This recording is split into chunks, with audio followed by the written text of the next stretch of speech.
Es un programa dirigido a uno de los colectivos más castigados por el desempleo, los jóvenes. Es un programa que va, además, a la raíz del problema y que está siendo determinante para dificultar la inserción laboral de nuestros jóvenes desempleados.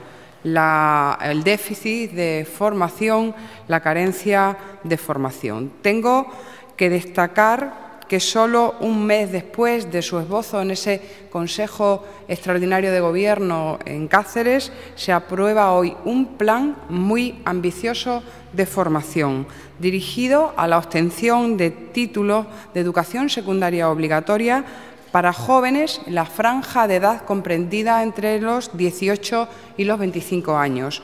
Un programa donde el esfuerzo de coordinación de las consejerías del conjunto del Gobierno ha sido esencial. Un ejemplo de transversalidad en la acción de Gobierno que ha implicado a varias consejerías, fundamentalmente a la Consejería de Empleo, Empresa e Innovación, a la Consejería de Educación y también a la Consejería de Economía y de Hacienda. Esa concepción o ese concepto de liderazgo colaborativo que tiene que impregnar muchas acciones estratégicas y que exigen un desarrollo urgente y poner en marcha los mecanismos para que sea una realidad lo antes posible. Un programa que destaca también por el esfuerzo económico, ya que no se han escatimado medios ni materiales, ni económicos, ni personales.